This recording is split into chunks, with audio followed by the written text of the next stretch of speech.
Hello everybody and welcome back to the channel. I hope you're all having a great day and happy 2023. We are officially in the brand new year and thus we are almost a year away from the Steam Deck's release. Now, a big question a lot of people have asked, not only in my channel but over the course of many videos I've watched, is whether or not the Steam Deck is worth picking up over a gaming laptop. And honestly, I think that's a very good question. So let's go ahead and just kind of divulge into that topic and figure out what are the pros and cons of each situation. Let's go ahead and get right into it. So first things first, the biggest difference you are going to experience between a gaming laptop and a Steam Deck is the form factor. Now, obviously, because of the way the Steam Deck is built, it's not meant to be in a form factor like a computer, and it's much more going for this portable, handheld, almost Switch-like aesthetic, which when you consider that its primary motive is to play games or play games on Steam, it works really well because the system is designed around functioning in that form factor. So personally, I think if you're going for portability, I think the Steam Deck makes a lot of sense. Now, obviously, a laptop is shaped much differently than a Steam Deck, but it's because it is meant technically to do so much more, or at least it's designed around the idea that you will be doing things on it aside from just playing games. Now, obviously, there are tons of gaming PCs that are designed specifically for playing games. However, the point is that the form factor remains the same across the board. So in terms of portability, the Steam Deck is definitely going to win out this, at least in terms of its size. But size does not matter if the games you want to play cannot run on the system. So in terms of what the core specs are on a gaming laptop versus a Steam Deck, I can tell you personally, and I've obviously made tons of videos about this, but the Steam Deck has been able to play games and punch well above its weight in terms of what it can play at different graphical settings versus different graphical fidelities across multiple different games. Essentially what I'm saying is that the Steam Deck is able to play, from a technical standpoint, every single game on the Steam library. It is not bottlenecked by its power in its components. Which, for being a portable system, that's part of the reason why myself and so many other YouTubers have shown so much love towards this device, because it's really impressive and honestly not the norm for a system this small to pack such a punch in terms of what it can play and in terms of the level of fidelity that you get on multiple different games. The fact that you can play a game like Red Dead Redemption 2 on a small portable system like this is just insane. So obviously, the Steam Deck is showing some really impressive firepower. So of course that asks the question then, why would I not just choose the Steam Deck over a dedicated gaming laptop? And I think it really comes down to the sense of, what do you need to do on your machine other than play games? Is playing games your only option? Is that the only thing that you are buying a device for? Because I've seen a lot of people say that you could get a gaming laptop or even build a nice desktop for about the same price as a Steam Deck, but what I would argue is that the price difference in terms of what you're getting in a Steam Deck versus what you're getting in a gaming laptop or a gaming desktop is really hard to get something that will run games at such a high fidelity for $400. Because let's keep in mind, the Steam Deck is only $400. Obviously, there are better options because of the storage, but if we're talking about the system itself, the core components of the system, minus the storage, it runs the games the same way. So the fact that you can get a system with graphical power the likes of the Steam Deck for $400 is insane. And that's part of the reason so many people recommend it. If your core primary option is to play games on a laptop, why not just get a Steam Deck? Now, while the push is very big for a Steam Deck, at least in terms of playing games in a portable sense, I do want to also point out that there is something to be said about the types of games you're playing. So, for example, if we're talking about the fact that you only want to play indie games, right? If we're talking like you want to be able to play Metroidvanias or Hollow Knight or emulation or something like that on the go, then I think the Steam Deck is an absolute no-brainer of a choice. I think it makes the most sense for that style of game, especially because those style of games lend themselves perfect for a portable fashion. The Switch has proved that, and even the Vita before it.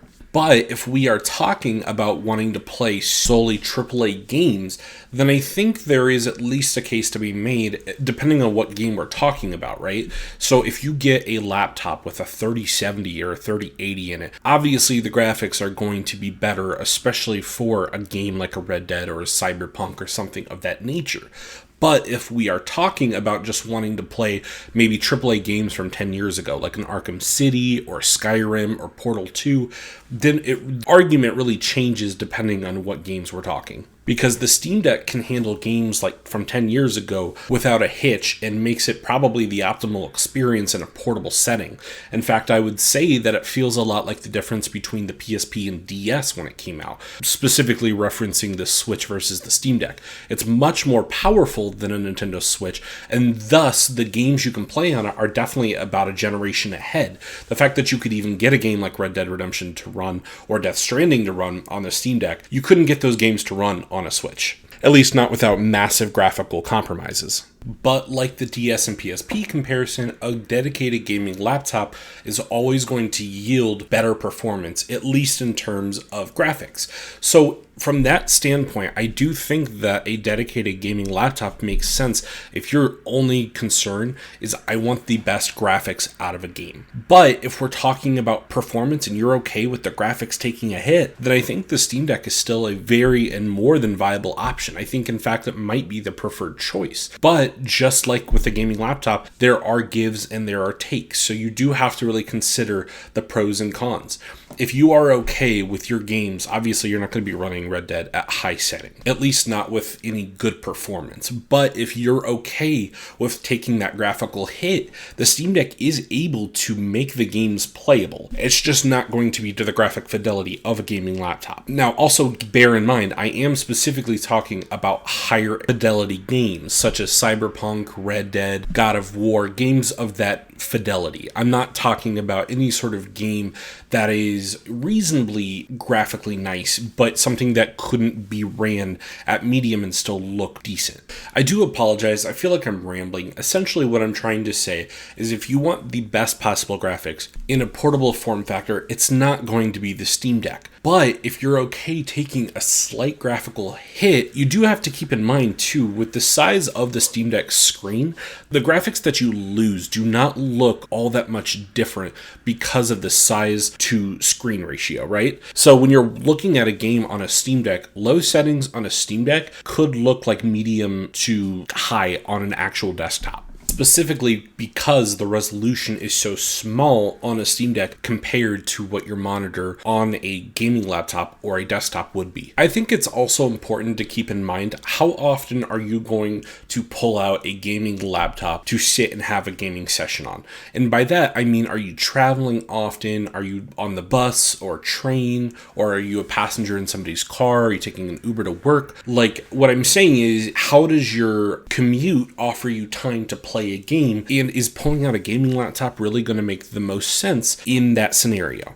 That is one of the personal reasons why I think a deck makes more sense, especially if you're talking about for commutes, business trips, things like that. It's going to make a lot more sense to pull out a Steam Deck in that sort of setting than having to pull out a gaming laptop and a controller or mouse or have all these different peripherals that you're going to have to pull out alongside it. I think the Steam Deck, in terms of a portable setting, makes way more sense, and it is playable. Like the games that we are talking about, they're all playable on the deck. There's very few games I've ran into that I would say don't feel as good on the deck as they do on a dedicated PC or on a game console. Like they all feel playable and they feel viable on the deck. They don't really seem to take a hit. And the fact you're able to play those games without having to pull out other peripherals or accessories and you can keep it to just the deck, that's kind of the magic of portability when we're talking about the Steam Deck.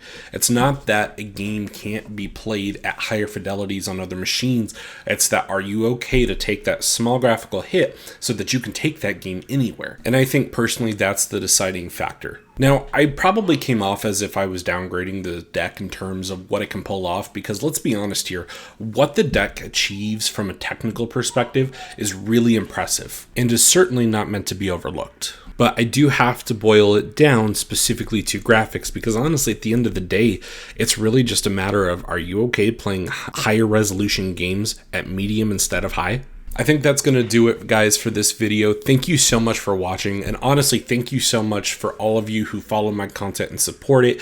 It really does mean a lot. We just hit 1,000 subs on this channel. I have a lot more things I'm planning on doing for the channel, so please do let me know. Comment below your thoughts on things you'd like to see me cover. Thanks for watching this vid. Take care of yourselves and stay safe out there.